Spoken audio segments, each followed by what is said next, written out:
फिलहाल मैं गटवाड़ी स्टैंड पे हूँ और जो पीछे आपको सड़क दिख रही है, मैं सड़क बोलूंगा इसको, नेशनल हाईवे आप नाम ही नहीं दे सकते। फिलहाल ये जो हाईवे है वो एक तरीके से मौत का कुआं बन रहा है।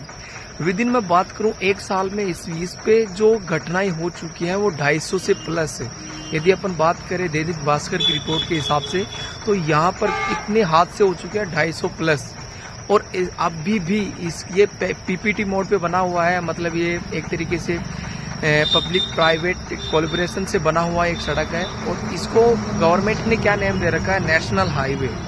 और नेशनल हाईवे की बेसिक जो चौड़ाई होती है वो 4 लाइन में होती है। और यहाँ पे आप बात करोगे, यहाँ पे कहीं कहीं पे तो आपको 2 जो लाइन होती है उसकी जो वृत्त होती है वो भी यहाँ पे नहीं है।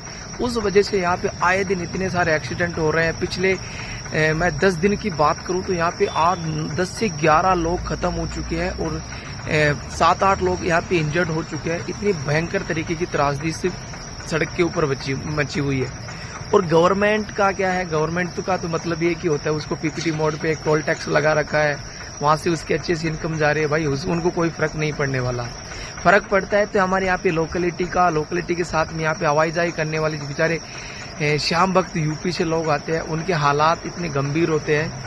इतने एक्सीडेंट अभी 4-5 रोज में 4-5 एक्सीडेंट हो चुके हैं और इनमें इतने श्याम भक्त मर चुके हैं यूपी के लोग, ऐसा हद नहीं है। और मैं आज खड़ा हूँ गटवाड़ी स्टैंड की जो 148 के नाम से जो NH बना हुआ है वो एक सड़क की तरह ही है, लेकिन उसको नेशनल हाईवे नाम देकर के एक टोल प्लाज्मा, नेका वाला टोल प्लाज्मा स्टार्ट कर रखा है।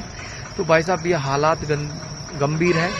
और अब इसके लिए हमारे को उपचार क्या करना चाहिए, यदि मैं एज अ स्थानीय लोगों की बात करूं तो हमारे को सबसे बड़े, आपने देखा होगा कि अभी मैं जब ये वीडियो बना रहा हूं उसके पीछे बहुत ही बड़े भारी वाहन भी आ रहे हैं, बल्कि इसकी वृत्त इतनी चौड़ाई है नहीं। कहीं कहीं पे 4 लाइन में, कहीं कहीं पे 2 लाइन और कहीं कहीं पे 2 लाइन से भी कम है। तो उस वजह से लोगों में मतलब जो ड्राइवर होता है उसमें इतना कंट्रोल नहीं होता है। तो स्थानीय लोगों के नाते मैं कहना चाहूँगा कि इस सड़क के ऊपर हो सकता है बहुत सारे लोगों का बाजार एक तरीके से मार्केट प्रभावित हो, लेकिन इसमें जो भारी वाहन है उन भारी वाहनों को कुछ टाइम के लिए रोकना चाहिए, तब जाके गवर्नमेंट का जो टोल टैक्स पे जो इनकम कम होगी या पीपीटी मोड पे बने हुए सड़क पे जो इनकम कम होगी तो इसका जरूर उसका निदान करेंगे। ये सबसे उचित हमारा उपाय होगा। स्थानीय लोगों को भारी वाहनों को लेकर के या छोटे वाहनों को चलने दीजिए, लेकिन भारी वाहनों को इसमें उसकी जो रोकवाई है वो करनी चाहिए, तब जाके इसका एक स्थायी अपन कह सकते निदान होगा। तो दोस्तों इन चीज़ों को लेकर हमें समझना चाहिए कि यार ये मौत का कुआं कितने घरों के चिराग को बुझा दिया है। जय हिंद, जय राजस्थान।